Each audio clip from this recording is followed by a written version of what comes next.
Olá, olá, boa noite a todos. Todo mundo consegue me ouvir aí? Todo mundo está me ouvindo bem aí? Tá ouvindo? Ah, beleza, então. Então vamos.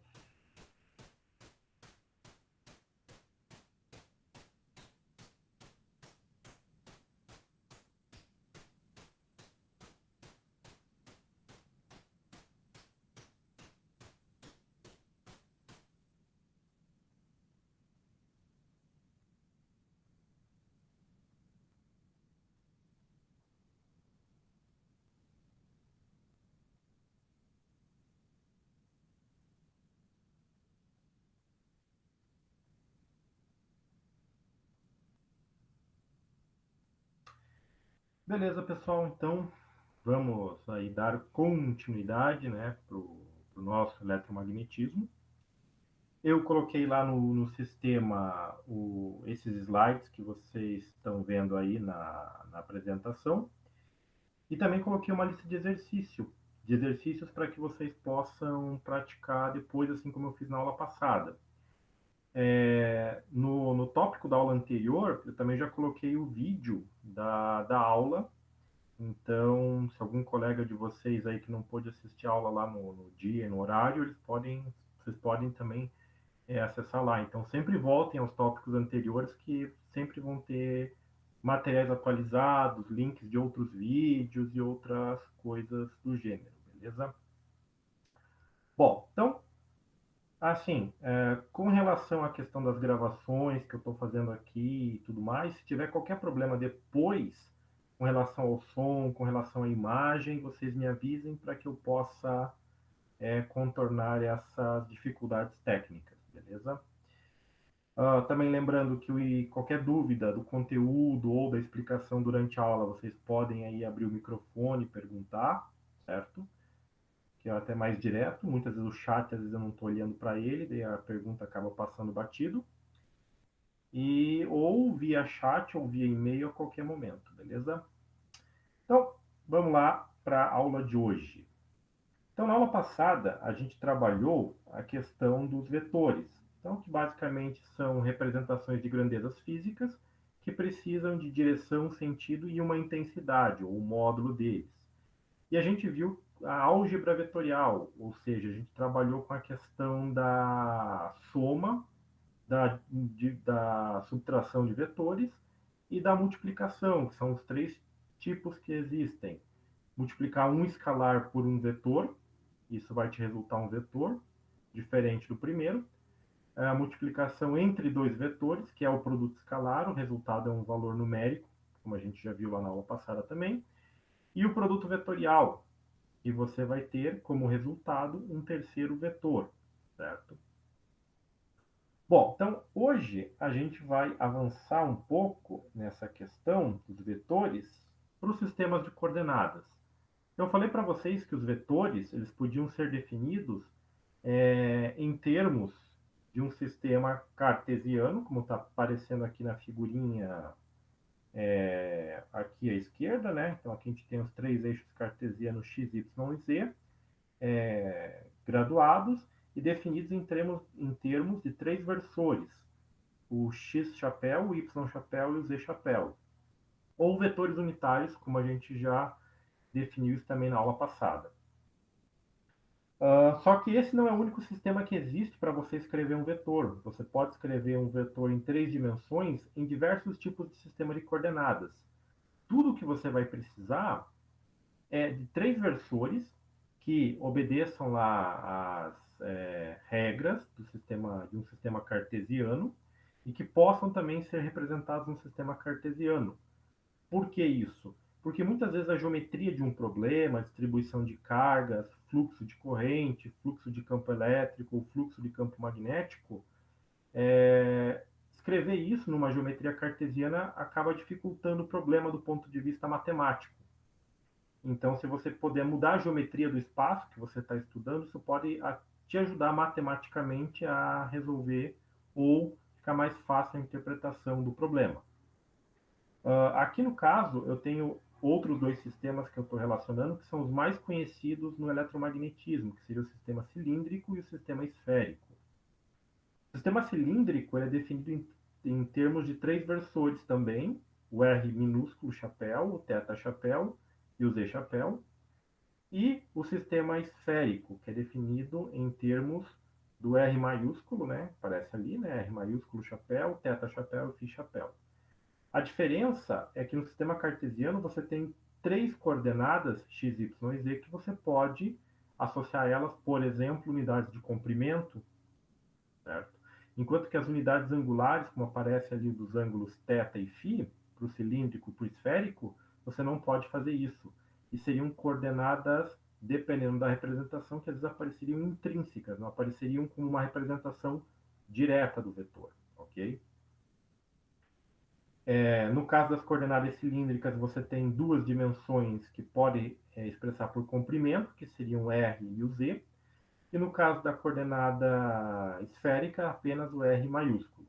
Certo? Então, aqui no próximo slide, eu tenho a geometria desses dois sistemas cartesianos. Então, eu tenho o sistema cilíndrico ali à esquerda e o sistema esférico à direita. Então, em vez de você descrever o espaço em forma de um eixo, dos três eixos cartesianos, como está representado ali à esquerda, você descreve o espaço em forma de um cilindro, aonde o eixo Z seria o centro desse cilindro, o R seria a distância desse eixo central, Z, até a superfície do cilindro, e o ângulo, aqui aparecendo θ, seria o ângulo de comprimento ou associado a essa circunferência aqui do cilindro. E aí você pode, por exemplo, usar essa geometria espacial para descrever o quê? Para descrever problemas que envolvam uma única dimensão. Por exemplo, fios, condutores, linhas, antenas unidimensionais, que você tem apenas um comprimento muito longo em relação às outras dimensões. Então, essa seria uma geometria mais, digamos assim, mais camarada para resolver o problema. E as definições aqui embaixo, né, algumas delas, né, que a gente tem, são as definições dos vetores. Então, qual que é a validade desse versorzinho R, ou dessa variável R? De 0 a infinito. Então, esse cilindro ele pode ter poucas unidades de comprimento em relação ao Z, não é? Ou ser tão grande quanto você consiga imaginar. O ângulo θ seria uma volta completa, né, de 0 a 2π, e o Z seria de menos infinito a infinito. Então, você poderia imaginar, por exemplo, um condutor ideal de comprimento infinito, que vem do menos infinito e vai para o mais infinito, certo? Então, esses parâmetros eles são utilizados nos problemas puramente teóricos envolvendo aí corrente elétrica, campo magnético, campo elétrico, potencial elétrico, certo? Então, por exemplo, se você quiser saber qual seria o potencial elétrico a, sei lá, 2 metros de uma linha de alta tensão. Tem mecanismos teóricos que permitam você imaginar essa situação e fazer cálculos sem necessariamente ter que fazer uma medida. Então, você pode obter resultados bem coerentes só com análises teóricas. E já as coordenadas esféricas, elas são mais utilizadas quando você tem distribuição de cargas no espaço. Então, por exemplo, acúmulos de carga na ionosfera, por exemplo, que seriam condições bem rarefeitas de gases, ou até mesmo no espaço, quando você tem lá as partículas cósmicas, que basicamente são conjuntos de cargas elétricas, para você estudar esses problemas, você pode muitas vezes considerar geometrias esféricas. No caso ali, a origem da esfera estaria sempre no ponto O, no zero. O R maiúsculo seria a distância entre esse O e esse zero até a superfície da esfera. E os ângulos θ e φ, conforme o desenho está aqui, não é? Os ângulos em que esse R pode abrir, certo? No caso, o R maiúsculo, a variação dele é de 0 a infinito, então você pode ter aqui uma esfera que vai desde o tamanho de um átomo, muito pequeno, até um tamanho infinito. O ângulo θ de 0 a π e o ângulo φ de 0 a 2π, certo?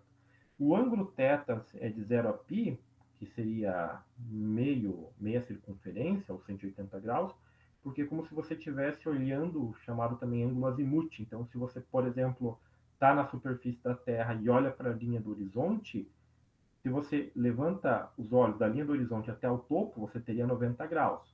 Se você vai do topo para o extremo oposto, para o outro lado, você teria 180 graus, aí essa seria a representação angular, certo?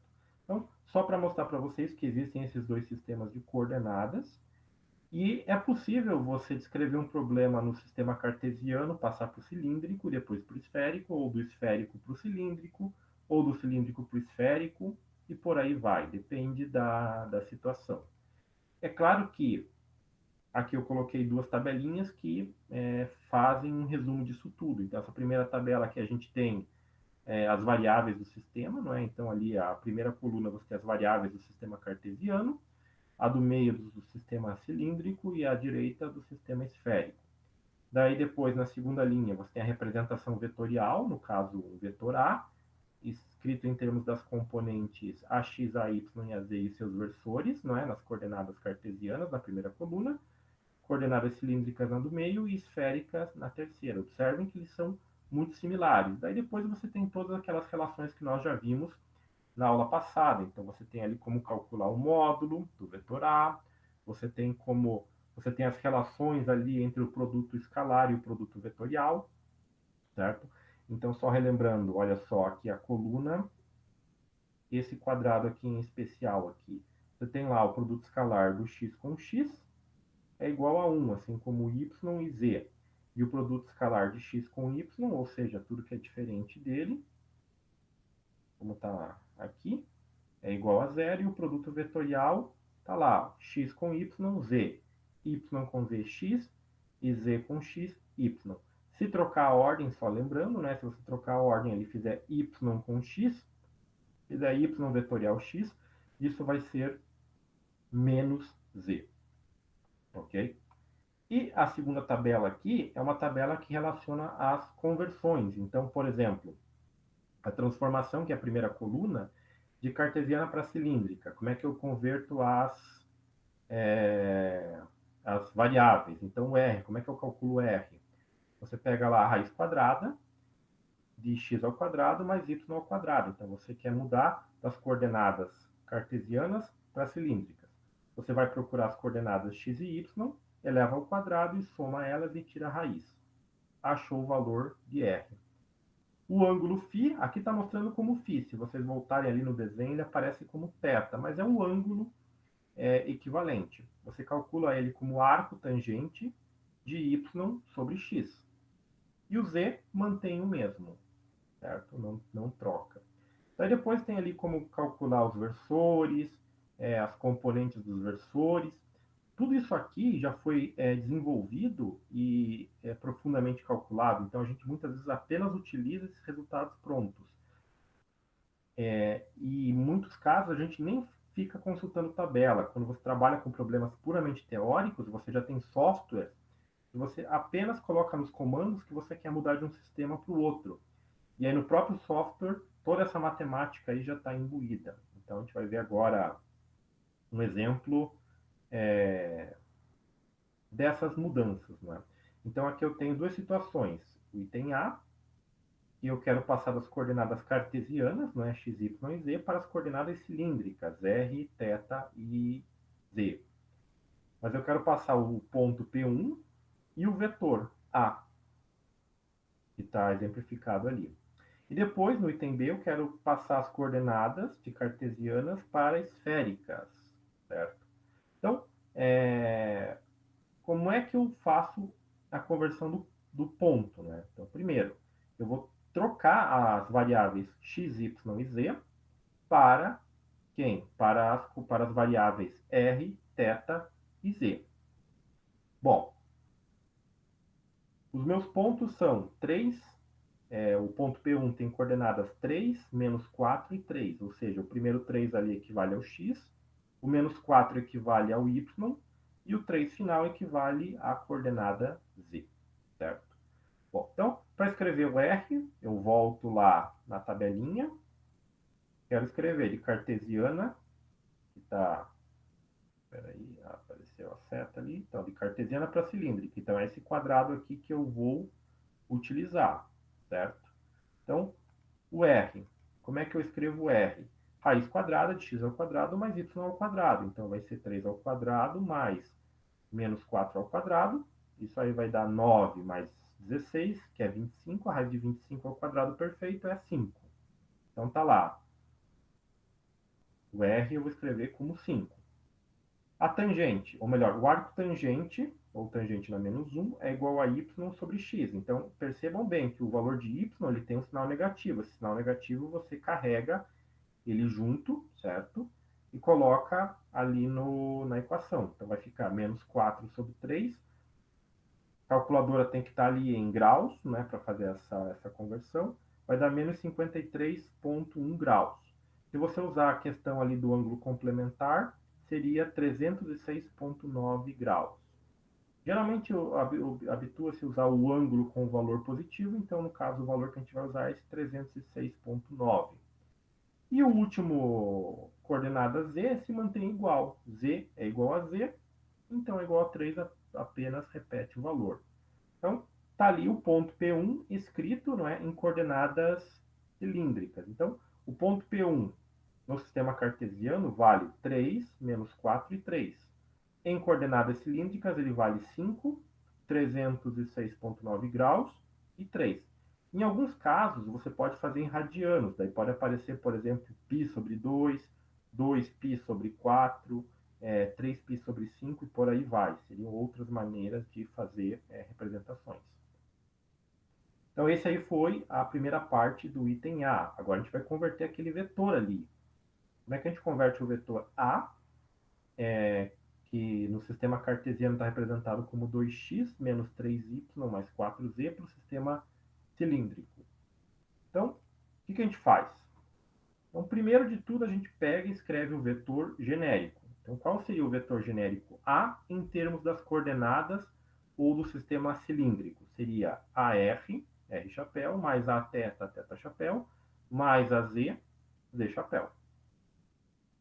E aí eu tenho que escrever a R, a teta e a φ em coordenadas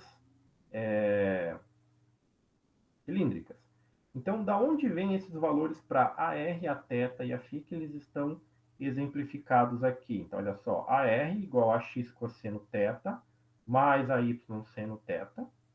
A teta é igual a menos ax seno teta mais a y cosseno teta. E a z igual a 4. Da onde vem isso?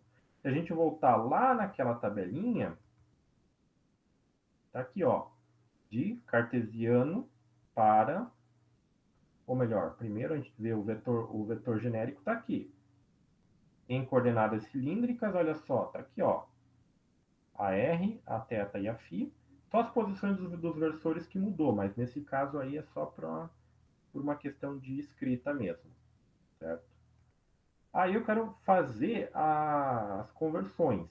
Então, de cilíndrico, ou melhor, de cartesiano para cilíndrico, quais são os componentes dos vetores?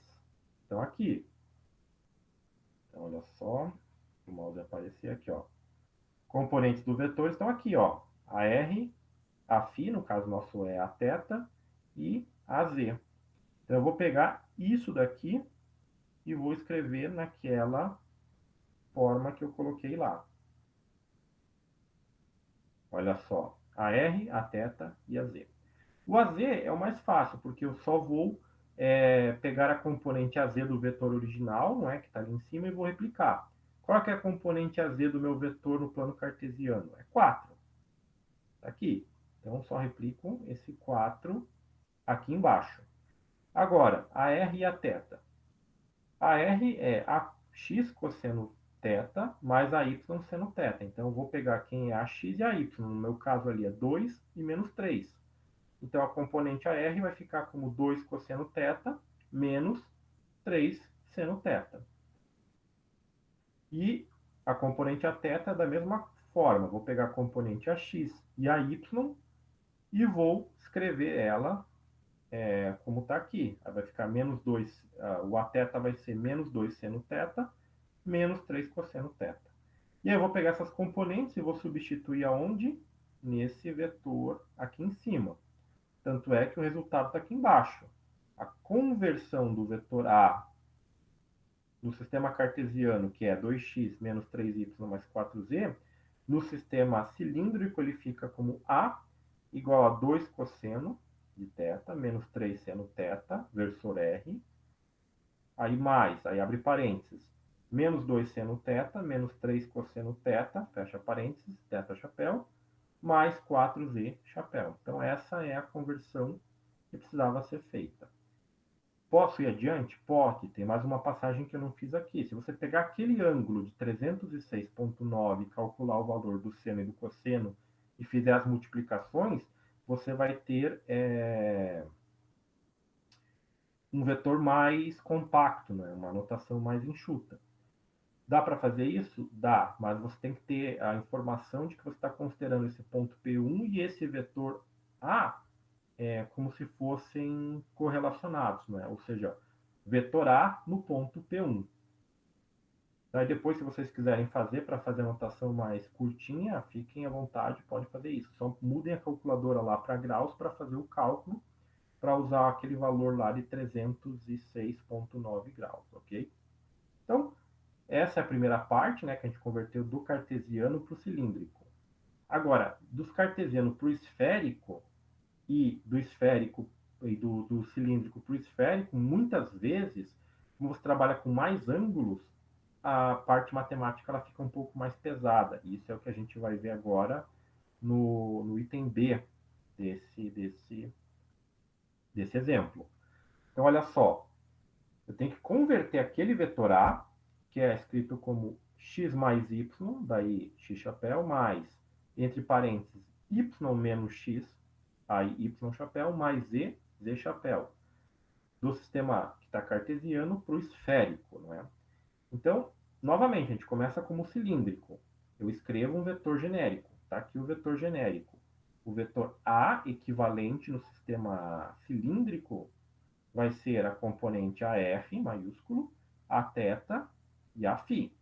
E aí eu tenho que procurar como escrever as componentes AR, a θ e a φ em termos ou alimentadas com os valores das componentes do sistema cartesiano. Então, aqui eu já coloquei a componente AR. Para vocês verem, vou voltar aqui, para vocês verem como ela é extensa, vamos voltar aqui na tabelinha. Olha só, de cartesiano para esférico, eu tenho que ir aqui nessa linha, as componentes do vetor estão aqui. Então, estão vendo essa sentença toda imensa aqui só para o AR? Então, tudo isso aqui é só para a componente AR. E aí tem a componente a θ e a componente a φ aqui embaixo, certo?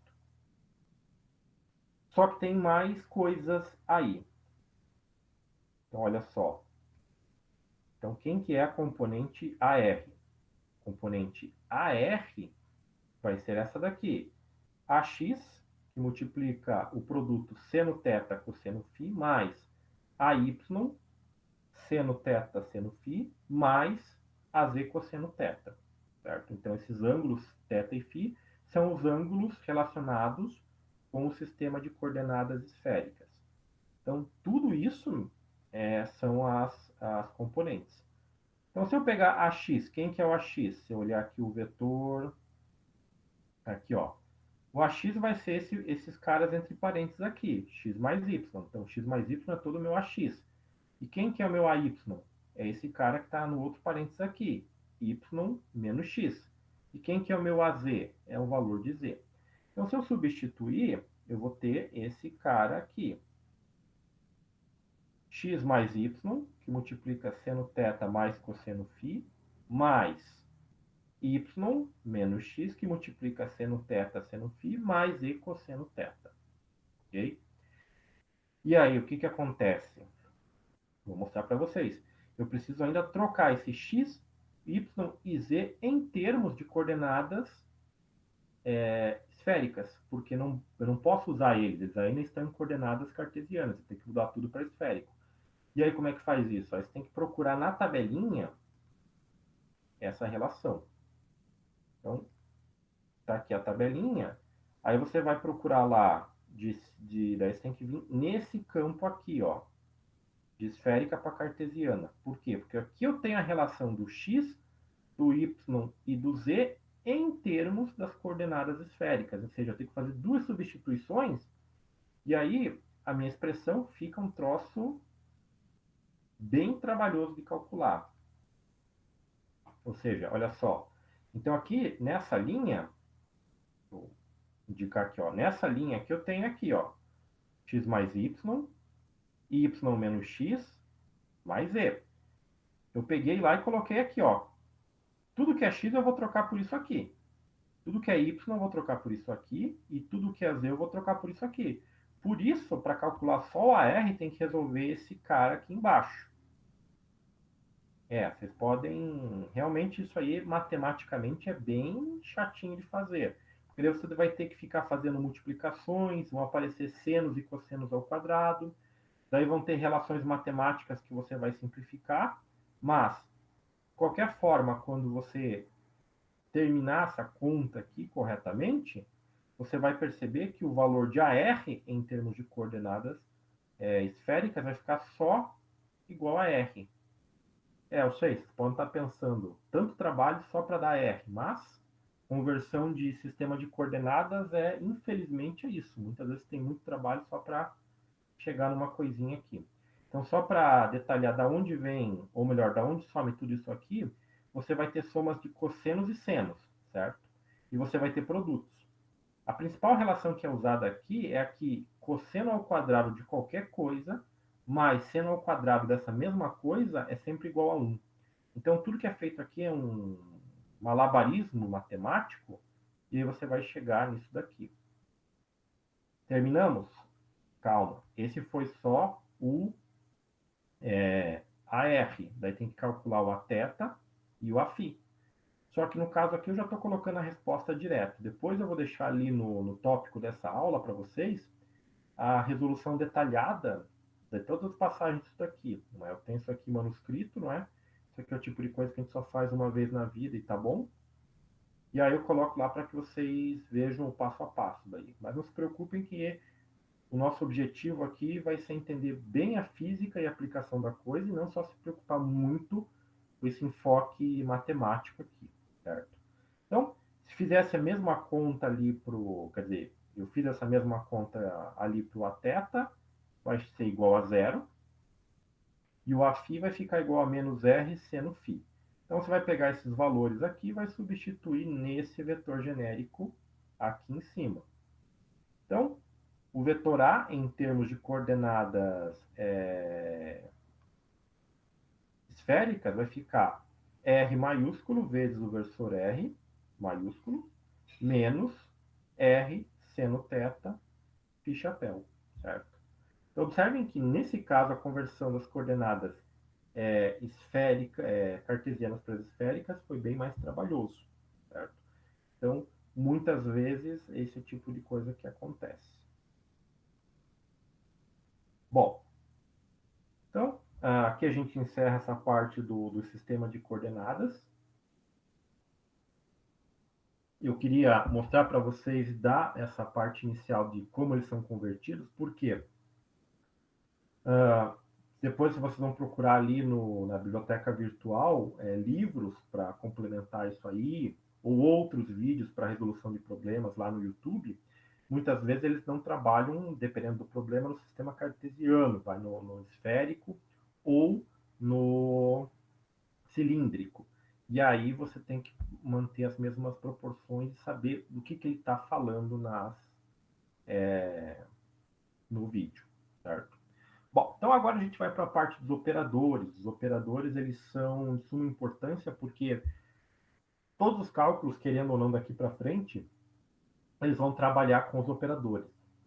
Os operadores, eles surgiram como uma necessidade de você tornar a notação matemática, às vezes, muito mais sucinta, mais compacta. Porque se você for escrever todo o processo usando a álgebra convencional, você vai escrever isso aqui páginas e páginas e páginas. Tanto é que nos artigos científicos, que envolvem o eletromagnetismo, hoje é muito comum você ter uma notação que você substitui lá uma série de, digamos, vetores e operações por um único símbolo, por exemplo, que é o que a gente vai ver aqui. Então, o que são os operadores? São, digamos, entes matemáticos que são aplicados para descrever um comportamento físico. E no eletromagnetismo, na física como um todo, a gente tem 3 deles, que seriam operadores gradiente, divergente e rotacional. Eles estão associados a comportamentos físicos que nós que eu vou passar para vocês mais à frente. Mas, no fundo, eles estão envolvendo com o quê? Com derivadas. Então, toda a nossa realidade física ela pode ser expressa em termos de funções matemáticas f de x, como eu tenho aqui, certo? E qualquer realidade física, ela muda com o passar do tempo. Então, ela pode variar. Então, se você pegar, por exemplo, a função escalar velocidade, ou a função vetorial velocidade, ela muda quando um carro, por exemplo, sofre uma aceleração, uma desaceleração, ou qualquer corpo, certo? O vetor força aplicado também. E aí eu posso usar as derivadas, que seria um artifício matemático, que eu tenho uma representação aqui df dx, que me diz o quê? Qual a taxa que essa função está variando, ou seja, o quão rápido a força ou a velocidade ou a aceleração estão crescendo ou diminuindo, certo? E aí eu posso usar essa questão da análise da função através de uma derivada para descrever o comportamento físico. Então imagine que você tem uma força que ela atua linearmente ou que ela aumenta linearmente ao longo de um cabo ou um campo elétrico que aumenta linearmente. Você pode usar derivadas relacionadas a esses campos ou essas forças para determinar qual vai ser a resposta do cabo, a resposta da corrente, enfim, uma série de outros fenômenos. Então, aqui os operadores eles são sempre escritos em termos desse cara aqui. Parece um triângulo de cabeça para baixo, não é? Esse triângulo de cabeça para baixo, ele é chamado de operador nabla, porque ele está associado às 3 dimensões do espaço, ou seja, às variações associadas a um sistema cartesiano aqui, não é? X, Y e Z, das variáveis x, y e z. Então, cada derivada dessas aqui, ela vai atuar para uma das dimensões. Então, esse primeiro termo aqui só interessa a derivada em relação a x, essa aqui em relação a y, e a terceira aqui em relação a z. E aí, como é que eu represento matematicamente esses operadores? Eles estão representados aqui embaixo. Então, olha só. Aqui eu tenho o gradiente, não é? Ele sempre vai aparecer como esse triângulo invertido vezes a função escalar. Então isso é muito importante porque o gradiente ele só vai atuar numa função escalar, numa função que está variando aí em termos das coordenadas x, y e z. Não é uma função vetorial, certo? É apenas uma função escalar, como a temperatura, por exemplo, a pressão, energia, certo? Esses são exemplos de funções escalares. Eles não têm os versores x, y e z. Então, outra coisa, toda vez que os versores, ou melhor, que o x, o y e o z aparecer com aquele chapéuzinho, vocês associam isso a um versor, a um vetor. É uma função vetorial. Apareceu desta forma aqui, ele simplesmente vai ser uma função escalar, ok?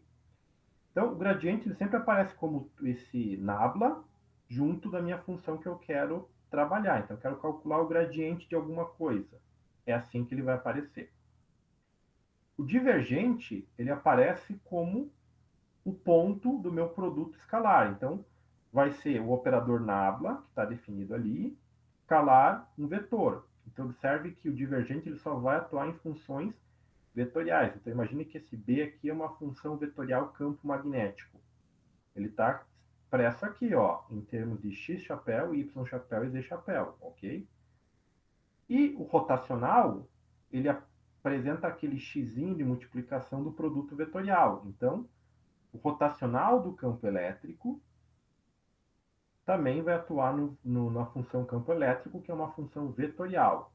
Então, para resumir, o gradiente é sempre o nabla atuando numa função escalar. O divergente é o nabla fazendo produto escalar com outro vetor. E o rotacional é o nabla fazendo o produto vetorial com outro vetor, ou com um vetor, certo?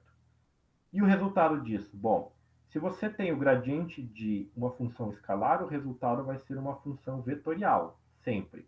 Então você converte a sua função escalar numa função vetorial. Já o divergente, o resultado dela vai ser o quê? Uma função escalar, porque você vai calcular o produto escalar aqui.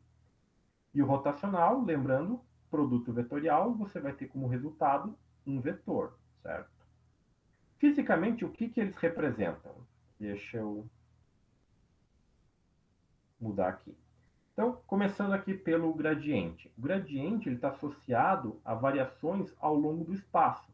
Então, aqui eu tenho um sistema cartesiano, x, y, z, e um volume definido ali. E aí eu tenho a diagonal principal, não é, entre os pontos P1 e P2. Olha só, então tem o ponto P1 aqui, né, onde o mouse está apontando, e o ponto P2 aqui. Digamos que esse T seja a temperatura. Então eu sei que no T1 aqui eu tenho a temperatura dessa região do espaço em relação às coordenadas x, y e z. Se eu quiser calcular a variação da temperatura ao longo dessa diagonal aqui, eu vou fazer o quê? Eu vou calcular o gradiente entre o ponto T1 e o ponto T2. E aí eu vou calcular as diferenças infinitesimais de mudança de temperatura nessa reta, ou nessa diagonal, chamada DL, que está indo do T1 até o T2. Certo? Bom, aqui estão os pontos P1 e P2, mas as temperaturas que eu quero nesses pontos aí, certo? E aí, como é que eu faço para calcular o gradiente disso aí? Então, vamos dizer a seguinte coisa, como está nessa exemplificação aqui. O t, ele vai ser essa função escalar aqui. Observem que ele não tem nenhum versor. O t vai ser igual a x quadrado mais y quadrado z. E eu vou calcular o gradiente. Então, o que eu vou fazer? Tá aqui, ó, o gradiente, esse cara aqui, igual. Aí aqui eu já troquei o gradiente pela anotação dele, não é? As derivadas parciais. Então, esse d meio curvado aqui é a representação da derivada parcial. Por isso que ela tem essa... Ela é curvado porque essa derivada ela vai atuar em todas as componentes, x, y e z. E o t é essa função que está lá em termos de x, y e z, ok? Então, aqui eu fiz o separado. Então, o que eu tenho que fazer? Eu tenho que aplicar esse primeiro termo aqui, o x chapéu, derivada parcial em relação a x, para todo mundo que está aqui, certo? Para x quadrado, eu vou derivar isso aqui, vou aplicar aquele termo ali em relação a x quadrado, e depois nesse termo aqui, y quadrado e z. Depois, eu vou pegar esse segundo termo aqui, o y chapéu, derivada parcial em relação a y também. Vou atuar em termo por termo aqui. E depois, por fim, o z, certo? E aí o que eu fiz está separado aqui. Então, primeiro aqui, aplicação de chapéu, derivada parcial de t em relação a x.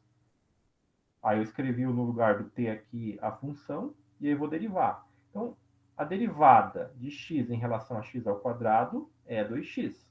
Ok? Por isso que aparece 2x aqui, junto, né, multiplicado com esse x chapéu. Então, 2x, x chapéu. Agora, a derivada de y ao quadrado z em relação a x é zero. Por quê? Porque eu estou derivando em relação a x. Então, as componentes y e z, para o x, nada mais são do que constantes. E aí, se vocês puxarem pela memória lá do cálculo, derivada de qualquer constante é zero. Então, esse termo derivado aqui em relação a x para y quadrado z vai ser igual a zero, tanto é que ele não aparece aqui. Então, o primeiro termo atuando vai ser só 2x, x chapéu. Aí, o segundo termo, y chapéu em relação a t, vezes a derivada de t em relação a y. O primeiro termo vai ser zero, porque se eu derivar x quadrado em relação a y, também, constante é zero, some. E aí, derivando esse cara em relação a aqui, eu tenho y. Então, derivada de y em relação a y quadrado vai ficar 2y vezes z, certo? Como é o que aparece aqui, vezes o x chapéu. Então, está aqui o resultado desse segundo termo. O terceiro e o último está aqui. Então, eu vou derivar em relação a z. Então, vai ser z chapéu vezes a derivada em relação a z desses caras aqui. O primeiro termo não tem nada com z, então é zero, vai embora. Não aparece nada mais com x ao quadrado. O segundo termo vai ser a derivada desse cara aqui. O y é constante para esse z, então ele não vai acontecer nada. O z, derivada de z em relação a z, é 1. Por isso que só ficou y ao quadrado, porque fica 1 vezes y ao quadrado. Ficou y ao quadrado. Vezes z chapéu, que estava lá na frente. Então, se eu somar os três termos agora, mantendo os sinais, inclusive, o que eu vou ter? O gradiente de t vai ficar 2x, x chapéu, mais 2yz, y chapéu, mais y ao quadrado, z chapéu, certo? Então, percebam que produto, não é, o resultado dessa operação de gradiente em relação a t, me resultou um vetor. Eu comecei com uma função escalar e tive um vetor.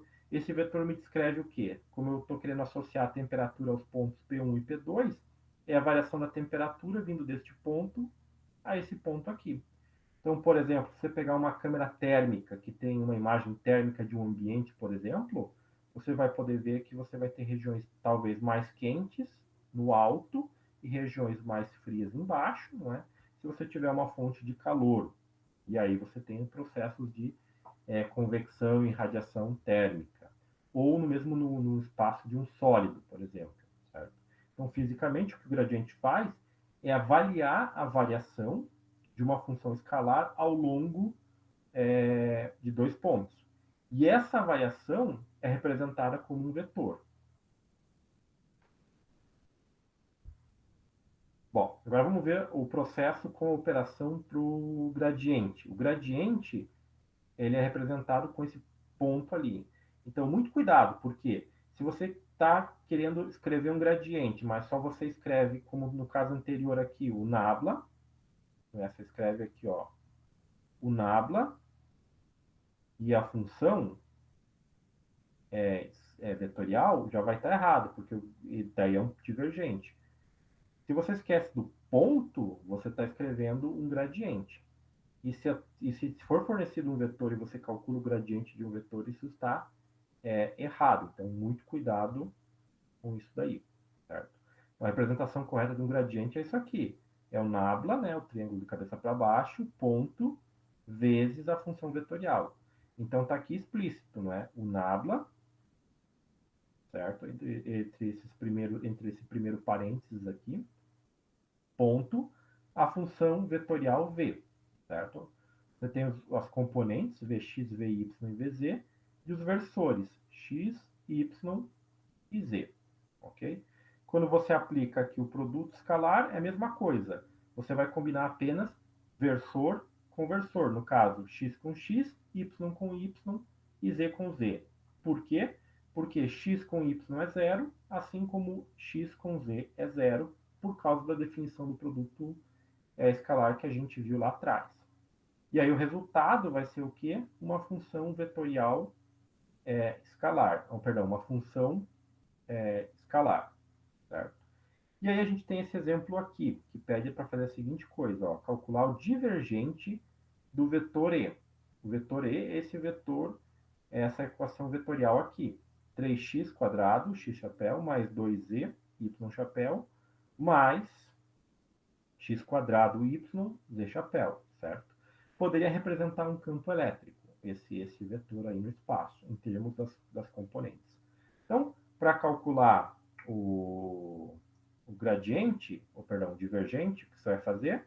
Escreve lá divergente da sua função, abre em termos e combina. Então, aqui eu vou combinar esse primeiro termo aqui, o x chapéu, derivada parcial em relação a x, com o primeiro termo aqui.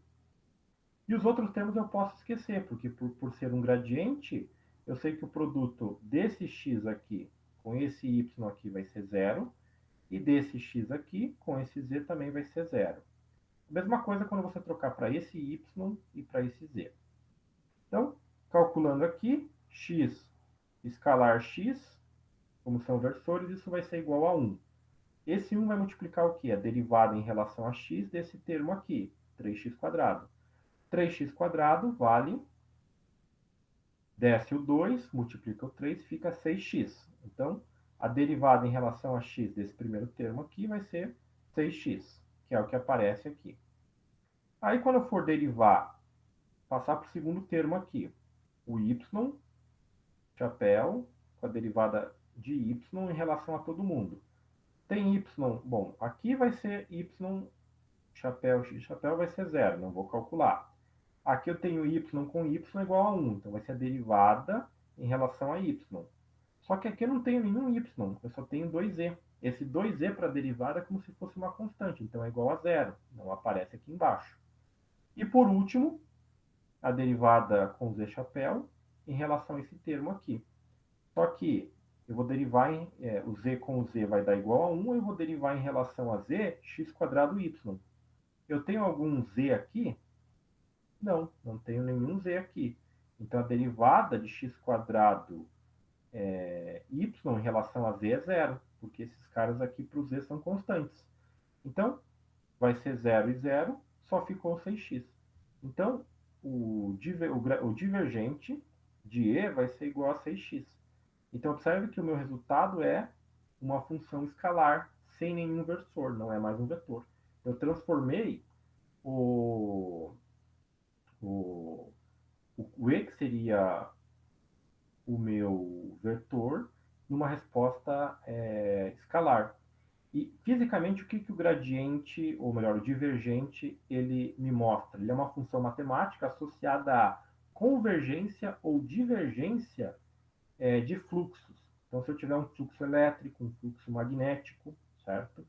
Numa certa região do espaço, eu uso o gradiente para determinar se o fluxo está indo para aquele ponto, se o fluxo está saindo daquele ponto, ou se o fluxo é constante naquele ponto. Então, imagine, por exemplo, um estacionamento, certo? Só para fazer uma analogia. E nesse estacionamento, para que não acumule água, você coloca lá alguns ralos, não é? Só que o nível do ralo ele tem que ser igual ao nível do piso do estacionamento, para que você consiga escoar água, ou em alguns pontos esse ralo, o nível dele tem que ser um pouco mais baixo que o nível do piso do estacionamento. E aí você tem o quê? Você tem um fluxo de água, quando tiver água acumulada, empoçada no estacionamento, um fluxo de água indo para o ralo, certo? Indo naquela direção do sumidouro, digamos assim. Ou se você tiver água, por algum problema, saindo desse ralo, você vai ter um fluxo positivo de água saindo. No primeiro caso seria um fluxo negativo, no segundo positivo. Então, nessa figurinha aqui à direita, a gente tem as linhas de campo elétrico, não é? Numa região cúbica, numa região cartesiana do espaço, como ela está passando na região. Então, o divergente ele vai matematicamente me calcular isso, não é? O fluxo que eu tenho de um campo elétrico no espaço, certo? Saber se aquela região contém alguma carga elétrica ou não, certo? Vai depender do fluxo e do resultado do divergente. Nesse caso aí nós temos um fluxo positivo, porque o resultado do meu divergente deu um valor positivo, né? Quer dizer, deu 6x. Eu precisaria saber o valor do x ali para dizer se é positivo ou negativo. Bom, dando sequência, agora a gente vai ver a operação com o rotacional.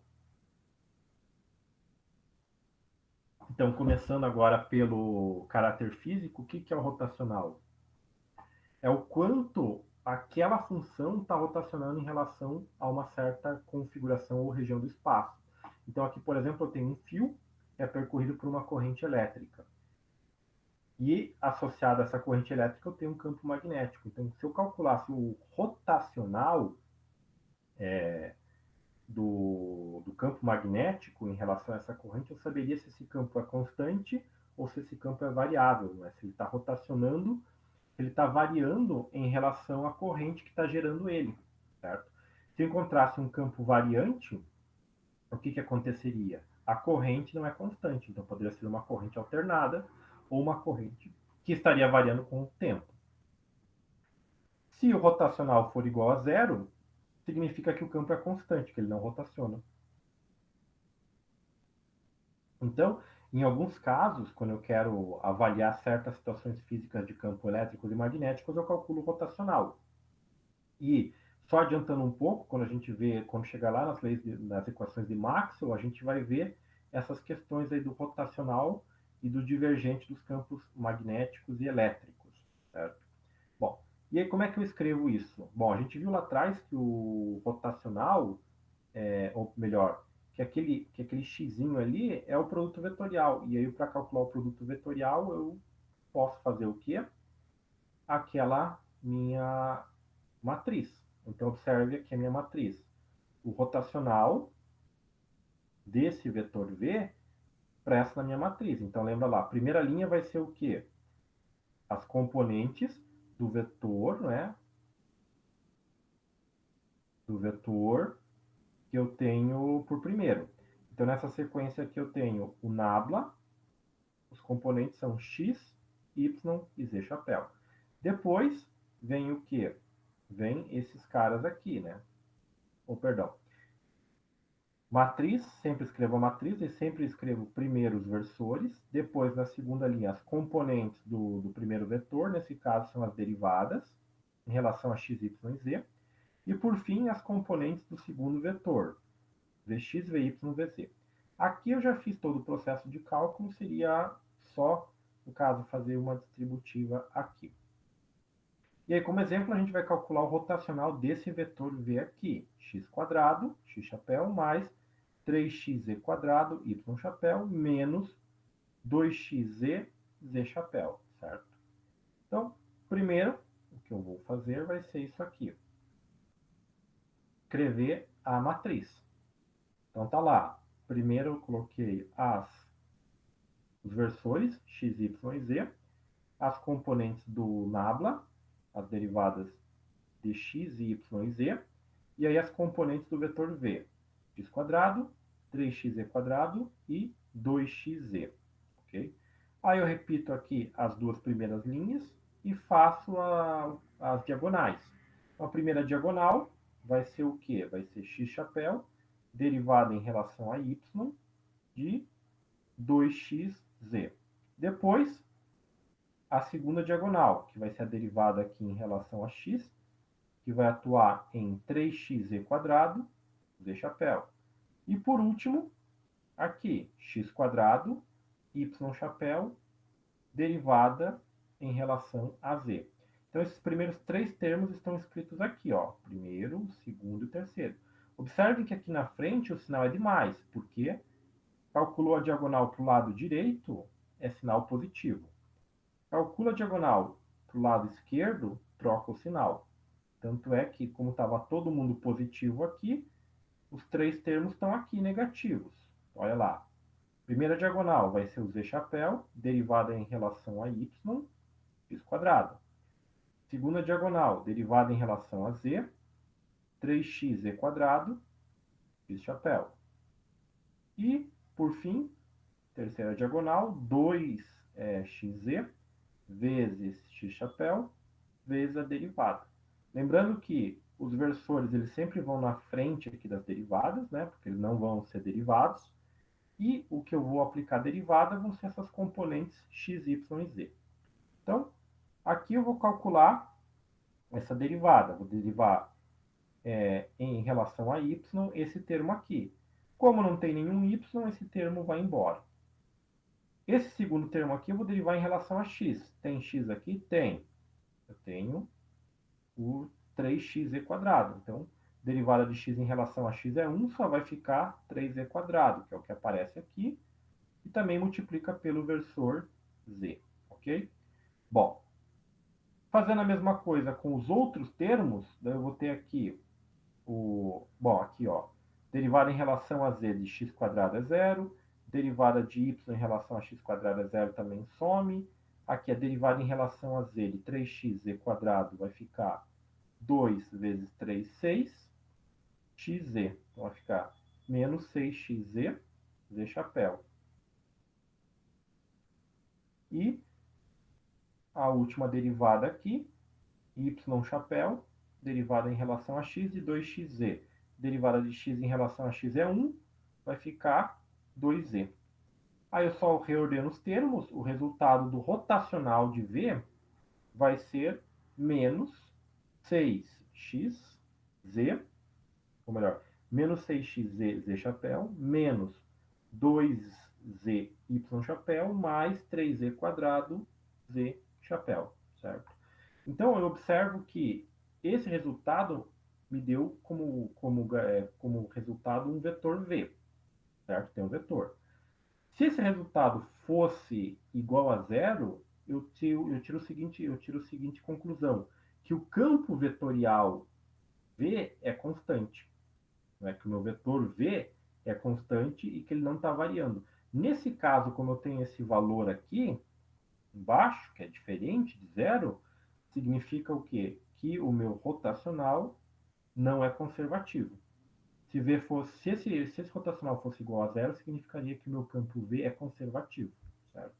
E isso entra nas análises lá das equações de Maxwell, certo? Bom, então, esses foram os 3 operadores que a gente usa muito aí no eletromagnetismo. O gradiente, divergente e rotacional. Então, o gradiente atua apenas em função escalar, o divergente e o rotacional apenas em vetores. O gradiente tem como resultado uma função vetorial. O divergente, uma função escalar, e o rotacional, uma função vetorial novamente, certo? Fisicamente, o gradiente está associado à variação ao longo daquele caminho, o divergente, a variação de um fluxo, não é? Se ele está indo ou saindo de algum lugar, certo? E o rotacional, se o campo ele é constante ou não em relação àquele ponto. Provavelmente vocês vão encontrar algumas relações como essas daqui, não é? Então, muitas vezes você, por exemplo, pode chegar a encontrar aqui essa situação, o gradiente de um produto de funções escalares. Você pode escrever desta forma aqui. São propriedades matemáticas que são utilizadas e aparecem muito nos livros de eletromagnetismo. Então, muitas vezes você equaciona um problema em termos dos operadores, não é? E aí, muitas vezes, a maneira como ele está equacionado não é tão fácil de resolver. E aí, se você procurar por relações mais simples, como essas aqui, elas podem acabar facilitando. Então, por exemplo, se você tiver um problema para resolver que apareça o gradiente, não é, desse produto escalar aqui, você pode escrever isso aqui como essas coisas, né? Em alguns casos facilita, mas isso aqui é só para mostrar para vocês que esse tipo de situação ele pode aparecer. Bom, é isso que eu tinha para falar para vocês dessa parte aqui, não é? Tem a lista de exercício ali, envolvendo essa parte um pouco lá da aula anterior, não é? São 3 exercícios, conversão de sistema ali de coordenadas e cálculos de gradientes, divergente e rotacional, certo? Então, no exercício lá que vocês têm que calcular, divergente, gradiente e rotacional, é fornecido para vocês lá funções escalares e vetoriais. Então, você só calcula gradiente de função escalar. Não faz sentido fisicamente calcular gradiente de função vetorial. Então, as funções vetoriais nem calcule gradiente. E, no caso das funções vetoriais, também não faz sentido calcular o gradiente. Você só calcula o divergente e o rotacional. Então, separa lá o que é função escalar, o que é função vetorial, e depois calcula conforme as regrinhas, beleza? Bom, pessoal, se vocês tiverem qualquer dúvida aí nisso que eu passei para vocês, podem questionar, vou estar aí online no chat ou por e-mail, certo? E é isso que eu tinha por agora, beleza?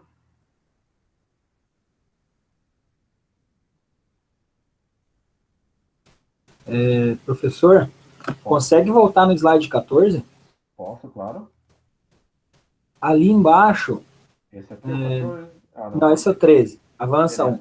Ali na parte onde você fez a igualdade ali, eu acho que o primeiro termo ali, depois da igualdade, menos 6xz aí é o X, né? Ah, Ali tá verdade. como Z. Ah, verdade, verdade. Só Bem isso. Não, notado. é só uma correção, mas eu entendi ali. Ah, perfeito, exatamente. Uhum. É, Não, isso então, acho que ó, seria só isso. perfeito, perfeito. Daí você só reorganizou, né, na sequência de X, Y e Z, né? Isso, exatamente. Se vocês olharem nos textos, em qualquer outro material, é sempre o padrão é escrever na forma X, Y, Z. É sempre nessa ordem. Uhum. Ali só no lugar do Z, ali é o X, né? Não, beleza, eu vou trocar depois e eu arrumo lá no material de vocês daí. Não, tranquilo. Beleza. Então, pessoal, mais dúvidas, estou aí à disposição.